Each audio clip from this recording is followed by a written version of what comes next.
माँ आदिशक्ति वेद माता और परम पूज्य गुरुदेव के श्री चरणों में सशत वंदन करते हुए आइए साथियों, अखंड ज्योति पत्रिका में जो गुरुदेव का लेख प्रकाशित हुआ, हर काम व्यक्ति को ईमानदारी और रुचि के साथ करना चाहिए, इस शीर्षक से इसको आत्मसात करते हैं। बहुत ही मार्मिक लेख है। गुरुदेव की लेखनी ऐसी लेखनी है जो व्यक्ति के जीवन को बदल दे, व्यक्ति का चरित्र बदल दे, व्यक्ति की परिस्थितियां बदल दे।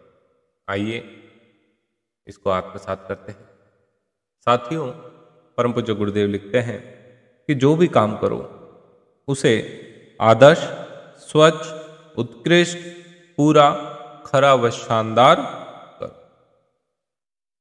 अपनी ईमानदारी और दिलचस्पी को पूरी तरह उसमें जोड़ दो। इस प्रकार किए हुए उत्कृष्ट कार्य ही तुम्हारे गौरव का सच्चा प्रतिष्ठापन कर सकने में समर्थ हैं।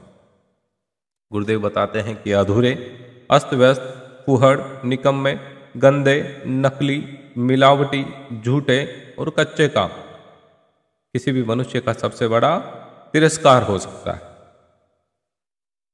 ये बात वही जानेगा जिसे जीवन विद्या के तथ्यों का पता है। अपनी आदतों का सुधार, स्वभाव का निर्माण, दृष्टिकोण का परिष्कार करना जीवन विद्या का आवश्यक अंग माना गया है। ओछी आदतें, कमीने स्वभाव, छोटी सोच, संकीर्ण दृष्टिकोण ऐसे व्यक्ति कोई है तो उन व्यक्तियों को सभ्य नहीं कहा गया, उन्हें सभ्य व्यक्ति की श्रेणी में नहीं गिना जा सकता।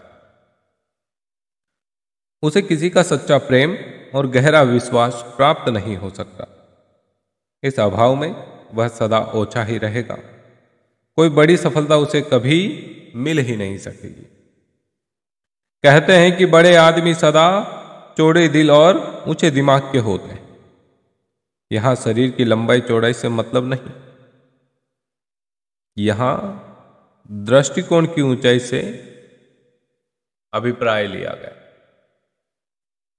जिसे जीवन से प्रेम है वह अपने आप को सुधारता है, अपने दृष्टिकोण को परिष्कृत करता है। फलस्वरूप उसके सोचने और काम करने के तरीके ऐसे हो जाते हैं जिनके आधार पर महानता दिनों दिन क्या हो जाती है, उसके समीप आती चली जाती। आप महान से महान पुरुषों की जीवन चरित्र को पढ़ के देखिए, आपको पता चलेगा कि उसमें बदलाव कैसे हुए, उन्होंने अपने अवगुणों को किस प्रकार से समाज के सामने रखा, समाज के लोगों ने उसको देखा और जैसे ही वो रिपोर्ट हुए उन्होंने उनको बदलना शुरू कर दिया। और यहाँ क्या करते हैं, हम हमारी कमियों को छुपा के रखते हैं, बताते नहीं। यही तो हम सबसे बड़ा अपने आप से धोखा कर रहे हैं। आपको पता है कि मेरी ये कमी है, मेरी ये गंदी आदत है, मेरी ये आदत छूटनी चाहिए, लेकिन हम प्रयास नहीं करते हैं, उस आदत को दबा देते हैं। कोई आता है तो शो ऑफ नहीं करते। कहने का मतलब दोहरा चरित्र हम जीने का प्रयास करते हैं, अंदर से कुछ और, बाहर से कुछ और दिखाते हैं, और यहीं पर आपका प्रगति पथ जो है अवरुद्ध हो जाता है। कहते हैं कि काठ की आंडी बार बार नहीं चढ़ती।